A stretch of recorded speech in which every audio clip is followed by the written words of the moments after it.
አዘውትረን የምንመገባቸው ምግቦች ለረጅም ዓመታት ያለምንም ህመምና በሽታ ለመቆየት እንደሚያስችሉን ያውቃሉ? ሰላም ጤና ይስጥልኝ፣ ዶክተር ሰላምላክ ነኝ። በዛሬው ቪዲዮ እድሜ ልክ ጤነኛ ለመሆን መመገብ ስላሉብን 4 ምግቦች እናያለን። ቪዲዮው ለብዙዎች እንዲደርስ ላይክ እና ሰብስክራይብ በማድረግ ቀና ትብብራችሁን አሳዩኝ።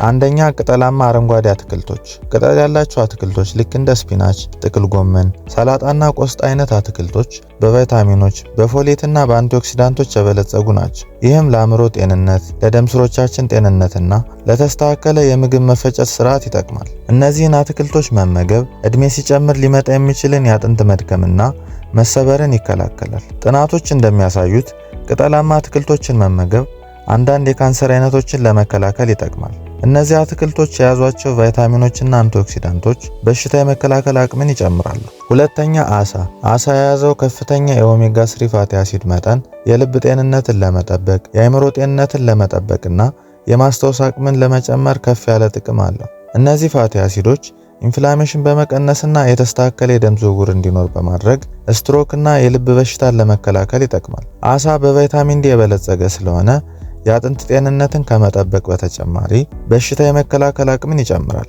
ሶስተኛ፣ የቤሪ ፍሬዎች። ብላክቤሪ፣ ብሉቤሪ እና ኢንጆሪ አይነት የቤሪ ፍሬዎች ከፍተኛ የሆነ የአንቲኦክሲዳንት መጠን ይዘዋል። ይህም ኢንፍላሜሽን ወይም ብግነትን ይቀንሳል፣ የአንጎልና የልብ ጤንነትን ይጠብቃል፣ እንዲሁም ደግሞ የማስታወስ አቅምንም ይጨምራል። ጥናቶች እንደሚያሳዩት እነዚህን ፍራፍሬዎች አዘውትረው የሚመገቡ ሰዎች ከእርጅና ጋር ተያይዘው የሚመጡ በሽታዎችን ለምሳሌ እንደ አልዛይመርስ በሽታና ዲሜንሻ አይነት በሽታዎችን ይከላከላል። የቤሪ ፍሬዎች ያላቸው ዝቅተኛ ግላይሴሚክ ኢንዴክስ እና ከፍተኛ የፋይበር መጠን የስኳር መጠንን ከማስተካከሉም በተጨማሪ የምግብ መፈጨት ስርዓትን ያግዛል። የቤሪ ፍሬዎችን አዘውትሮ መመገብ የኮሌስትሮል መጠንን በመቀነስ የደም ስሮቻችን ጤንነት በማስተካከልና የደም ግፊትን በመቀነስ የልብ በሽታና ስትሮክን ለመከላከል ይጠቅማል።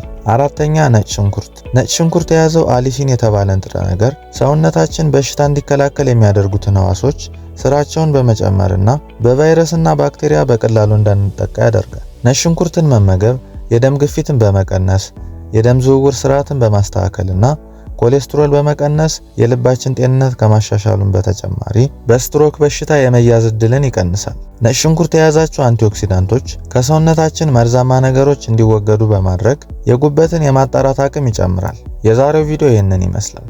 ላይክ እና ሰብስክራይብ ማድረግ አይረሳ። መልካም ጊዜ።